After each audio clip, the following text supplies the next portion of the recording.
Welcome to the special edition of 3 Degrees, the podcast. I'm Chris Gloninger alongside one of my co-hosts today, Channing Dutton. Channing, in 2005, I was heading into my senior year in university at Plymouth State, and Hurricane Katrina made landfall along the Gulf Coast of Mexico. And for budding meteorologists, it was a fascinating storm for us to watch. It was a Category 5 at its peak, weakening to a Category 3 at landfall, but it shined a light on the racial inequity, the racism in our disaster response and the recovery thereafter. There was a climate change element as well. So it really was a fascinating storm, really heartbreaking for the residents down along the Gulf Coast in 2005. Well, and we're on the 20th anniversary right now. So 20 years ago, on this particular day, the chaos had descended on New Orleans, but really it had descended all throughout the Gulf Coast. The state of Mississippi, the entire coastline was devastated by the storm. There's lots to talk about what happened in New Orleans, the levees, the city that sits below sea level. But today, in commemoration of this 20th anniversary, and really of the clanging bell that Katrina was to our society, our guest today is Ivor van Heerden, and he is going to talk to us about the Louisiana perspective. And what I'm really excited to talk about is the justice angle, the preparation angle, and the mistakes that we are still making and that we're going to be paying for the next time a storm comes churning across the Gulf. Ever welcome. Well, thank you very much for the invite. If you take us back 20 years ago, there's so much to talk about, but there was a scenario that you were planning for, the state of Louisiana was planning for, FEMA was planning for, and that exercise was called Hurricane Pam. And talk a little bit about what you told officials to expect in an event like a Hurricane Pam. Yeah, so I had secured significant funding from the state of Louisiana out of something called the Health Excellent Fund, which was they were using tobacco settlement monies, and so I got a chunk of change to study New Orleans in the event that a major storm came along. And that, that was the outcome of waving the flag for years about what was going to happen. And starting back in 1992, when Hurricane Andrew threatened the area, it wiped out Homestead, Florida. It could have wiped out New Orleans. And in parallel, in some ways, the state of Louisiana was developing and improving its emergency operations center, and it brought in some good people. And so it was only natural that we got together with them. We started running storm surge models for the state each time a storm was out there, besides using it in our research. And in talking to the head of the Louisiana Department of Emergency Preparedness, we agreed we needed an exercise because the federal government wasn't aware of what could happen. So the Hurricane Pam exercise was dreamed up.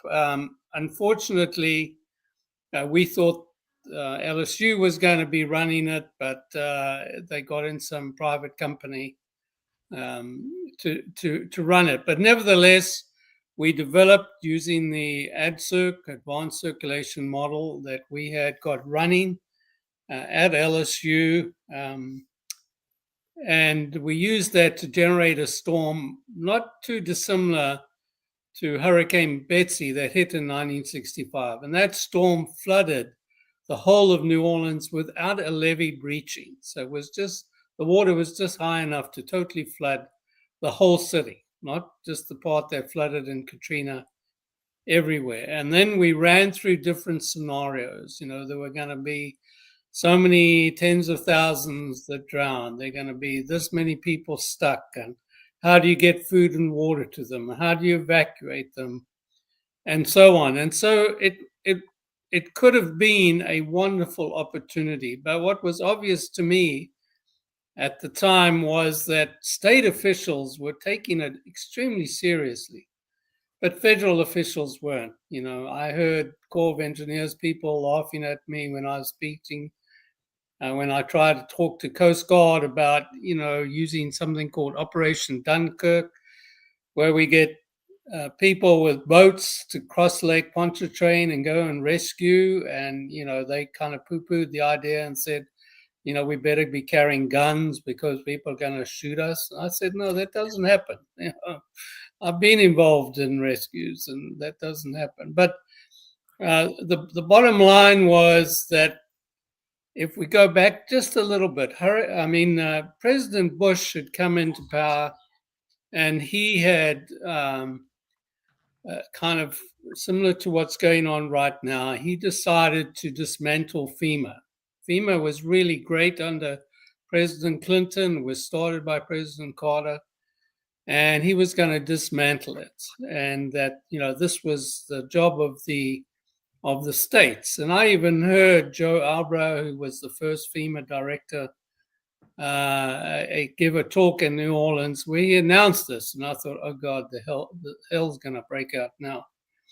Well, very similar to the present day, about 2 weeks or so, we had the exercise. The parishes, the emergency managers, the fire chiefs all believed that they just had to hang on for 48 hours and the feds would come. There was no plan about evacuees. I and one of my colleagues had been to the UK for 10 days, about 6 months before the Hurricane Pam exercise, to a workshop, or a training program for folk who wanted to learn how to deal with huge numbers of evacuees from experts who had been involved in different parts of the world. And it became very obvious that the only way to do it is to build massive tent cities. And that, and that's a very very doable thing, especially when you've got a military like the US has. So that had never been answered.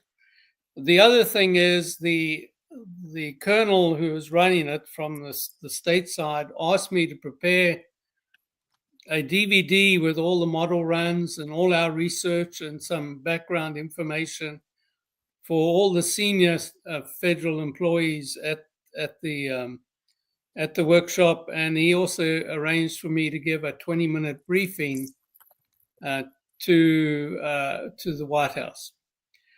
But to get back to what earlier, there was a few weeks before Hurricane Katrina, there was this series of emails and letters going around from senior FEMA employees starting in Mississippi, expressing their fear that if anything happened in 2005, they weren't ready to deal with it.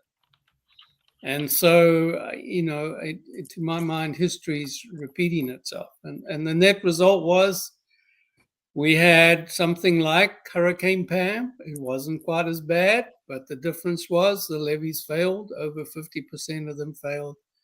And we had this catastrophic flooding.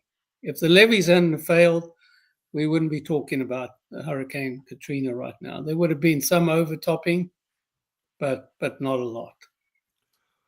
Well, and this is just such a timely conversation because as I'm listening to your description of the Hurricane Pam exercise, and I'm looking, even on Wikipedia at the discussion of Hurricane Pam, reminds me of the opening scenes of the movie The Day After Tomorrow, which had come out in 2004 as well.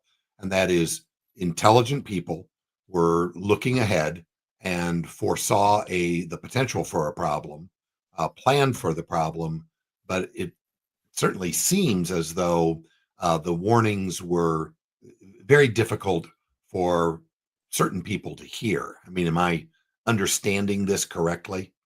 Exactly. You know, the state of Louisiana and the legislature, I'd worked closely with the legislature for years trying to help educate them and get,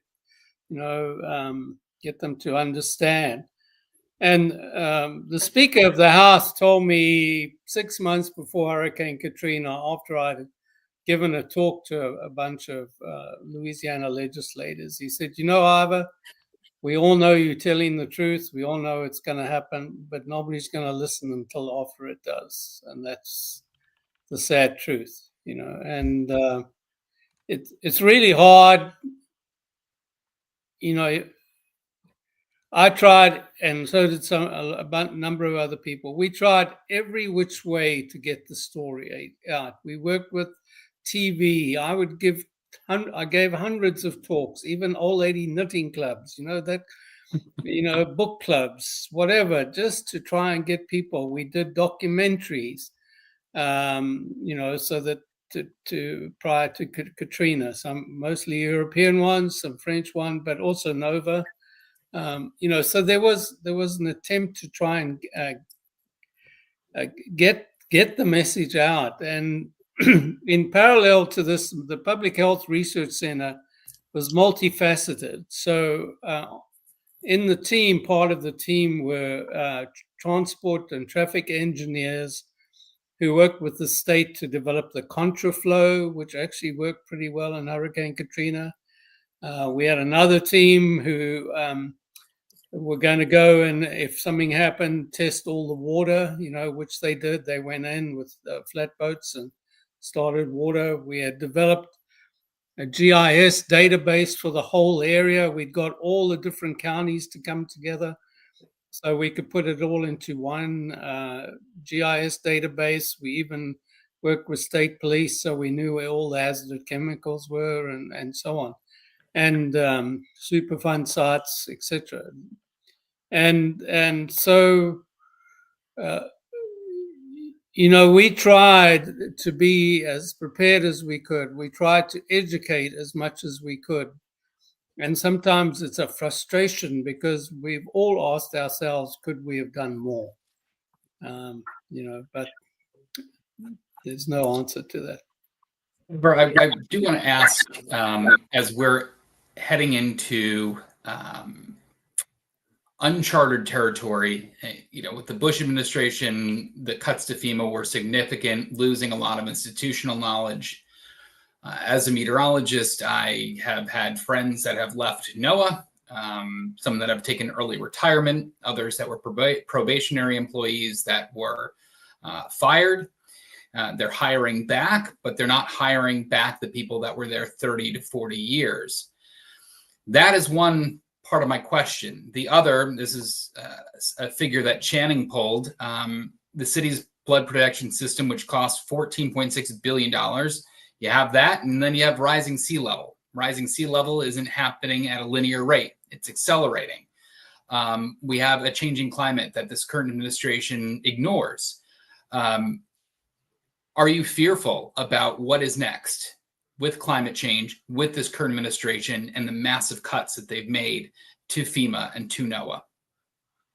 Yes, I am. And if we could look at New Orleans, because I've just completed a very detailed an assessment of the levee system in New Orleans, and yes, they designed it in 2007. It was built to existing conditions, whatever those were, with some parts raised to be, for the 50-year life, for 2057. And what I can tell you is that large sections of those levee systems are between 1.4 feet and 2.4 feet below the grade. And that's just from sea level rise and differential subsidence. So New Orleans, the levee system is not whole. They admitted it in 2019. They were supposedly got an appropriation or something like that in 2022. The money's not forthcoming. The Trump administration apparently has said no money. So New Orleans is another ticking time bomb, and this is against the background that the Corps of Engineers designed a system that wasn't to save lives. It was built to an insurance standard. So, the idea is we'll save property, but we won't save lives. The levees will, in their design storm, the levees will be overtopped. So, if we go beyond, if you look at all the big cities, Tampa, Miami, Charleston, Norfolk, up even in perhaps some of the Boston area, further north, all of these areas, we're going to see enormous changes. And I think everybody's aware we're going to have more hurricanes. They're going to be stronger. Your chance of experiencing, wherever you live on the coast now, your chance of experiencing hurricane force winds is 4 times higher than it was 30 years ago. And then the one thing also that the Corps of Engineers did was they said, okay, sea level is going to rise. Well, we guess it's going to be 2 feet in 100 years.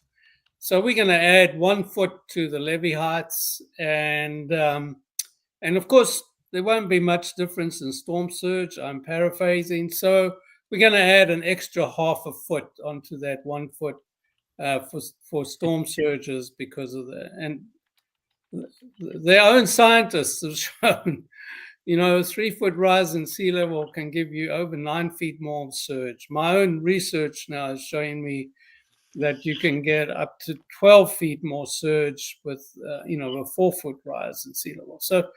So it's non-linear, but the Corps of Engineers assumed it was linear, and it's like, what? I hate to say it this way. What world were they on when they designed it? And Iva, let me jump in, because the viewers who are seeing this live are seeing me just pounding my head and grabbing my throat. But this has got to create great despair and anxiety for someone like you who is understanding the city's still sinking, the levees are still sinking, sea level rise is accelerating. We are not going to get a smaller storm. We're going to get a bigger storm. And these fools continue to act as though all we got to do is whistle a happy tune. It's making me crazy just hearing you talk about it. Well, this assessment will come out. I did it. I think I can say this. I did it for Earth Justice, for a lawsuit that they are preparing to file. That's about all I can say right now. But it's extremely, extremely scary. And I just couldn't believe, I'll give you another example.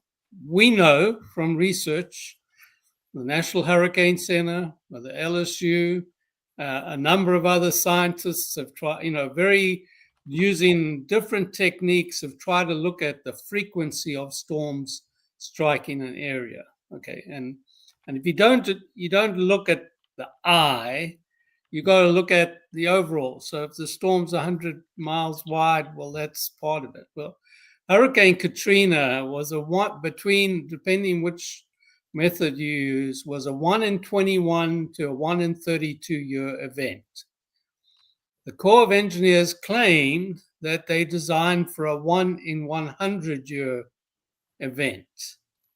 Well, if that was the case, then at the same time, the Corps of Engineers claims, and they keep changing it, but they claim Katrina is a 1 in 300 year storm. I found papers where they said they claimed Katrina was a 1 in 400, 300, 350, 250. It's always some multiple big number.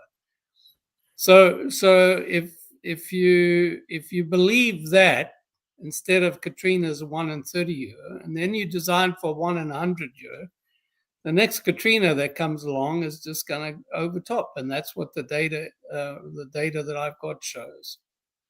So many questions. Yeah, so many questions that just you're sparking in me. I do want you to know, Iva, that even here in Iowa, we have the exact same idiocy in play.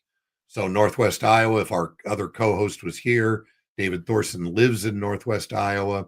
We had a huge flood event last year where they overtopped local levees by more than 10 feet that they had heightened or increased the height on since 2018.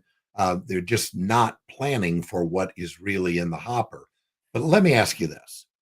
You're talking to some people in New Orleans, a young couple in New Orleans, and they've got the home inside the fishbowl.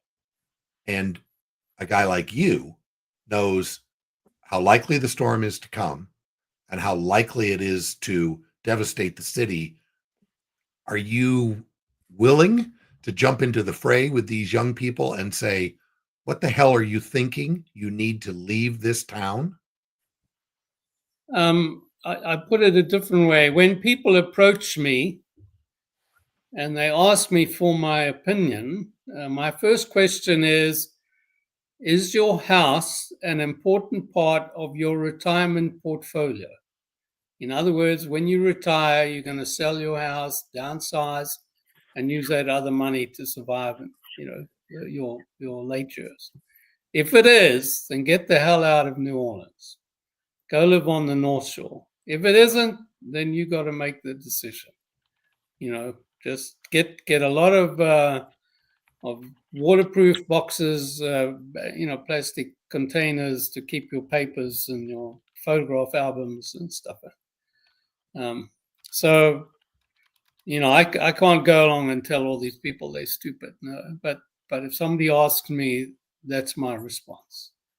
Well, please be sure to refer them to this podcast because I said it, and I agree with what you just said.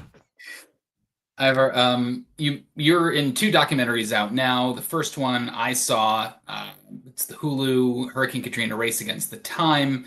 The other I haven't watched yet. I believe you said maybe it is a Spike Lee movie on Netflix. Katrina, Come Hell or High Water.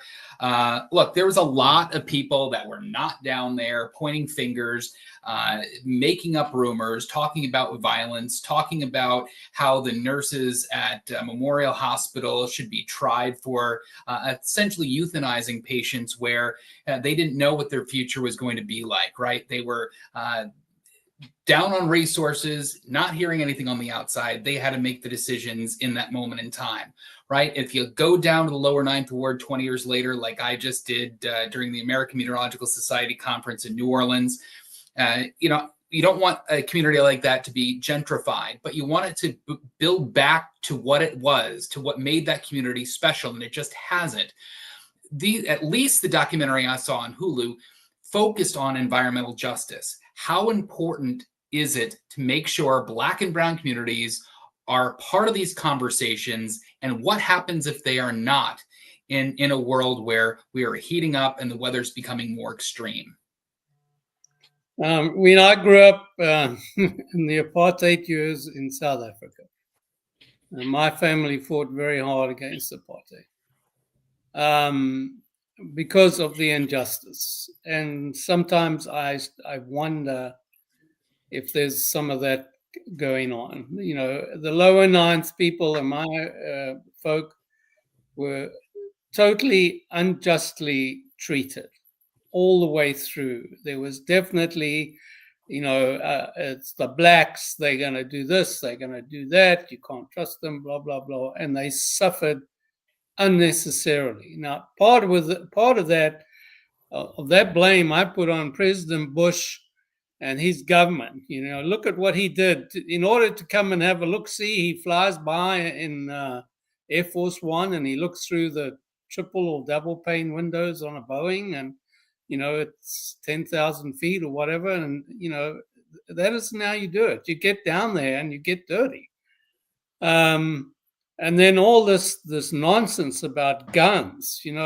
I went to Governor Blanco and I said to her, this doesn't happen. You don't have a civil war in a catastrophe. I said, people are going to do their best to look after themselves and their neighbors. They're all in this together.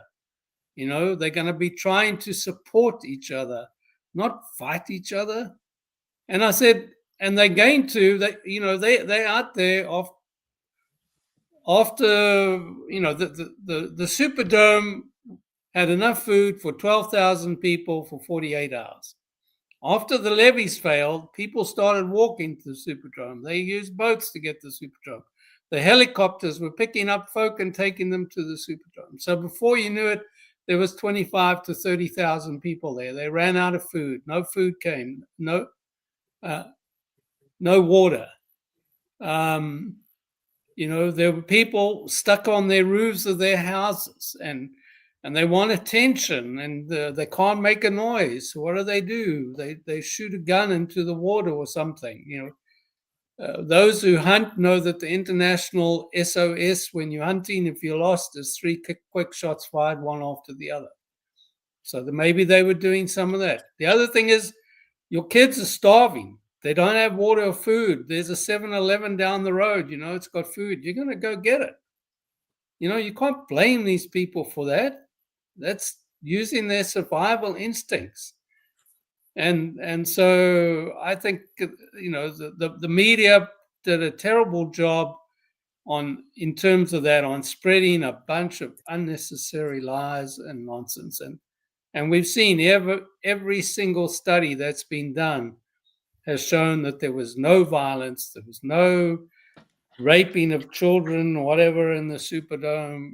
Nobody was shooting at ambulances, nobody was shooting at helicopters. There's just people trying to survive. And we now know that most of the people who died from the failed response, not from drowning. We all stand together, or we all drown alone in these type of events. And I appreciate your words. I don't usually talk about my life when I'm not hosting this podcast, but I am a trial lawyer, and just want to say I'm proud of you for being involved in these media events and serving as an expert witness. And for our viewers and folks who either read this transcript or listen to this show, or if you see the actual video, get involved in these lawsuits. And the best way to get involved is get yourself on a jury and start dropping some $1 trillion verdicts on the fossil fuel industry, because they have us in this catastrophe. That's not a question, but I believe it. I worked with some lawyers after I got fired from LSU, and they filed a lawsuit against the federal government for the damage which resulted from the Mississippi River Gulf outlet, which was a man-made dredge channel from the Gulf of Mexico into the heart of the city. And there was a trial in federal court. It was 4 to 6 weeks, something like that. And the judge ruled for the plaintiffs. But unfortunately, the appeals court said it's a tort case, so they threw it out. But so there's lawyers, and they spent of their own money, I don't know, well over $10 million trying to fight, the federal government. So the lawyers did try, and but not one single person that I know of, anyway, from the Corps of Engineers got reprimanded, laid off, or anything else. Not one. Wow. Now, what are you doing in your free time? What you mentioned Earth Justice, and you mentioned when I interviewed you for the Boston Globe, you're doing environmental justice work. Why is that so important to you? It's a way for me to give back. I was very lucky. I got a great education, both in South Africa and here in the States as grad school. I've been lucky to be in the right place at the right time in terms of some of the events that have happened in my life. I feel in some ways it's my civic duty as a Christian to help, to try. I've got the knowledge. I'm blessed with in that respect, and I should be using it to help others. Unfortunately, there's enough, the people like Earth Justice, Tulane Environmental Law Clinic, Biological Diversity, the Chafla Basin Keeper. There's groups like that who trying to do the good fight, and so I work with them as best I can. The blues musician Tommy Castro has a song called Common Ground. And the lyric is left, right, black or white, we all dream the same dreams at night. Mm-hmm. And those dreams are to provide for a future for our children and a just future. So we are honored to have Ivor van Heerden with us today.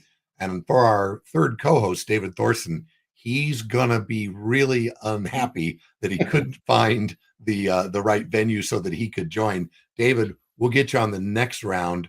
And for Chris Gloninger, David Thorson, I'm Channing Dutton. Hey, be sure to follow us on Substack, Spotify, YouTube playlist. If you want, drop a review, because we're talking about the important things that are waiting for us in the future. And for Channing Dutton, thanks for watching this episode.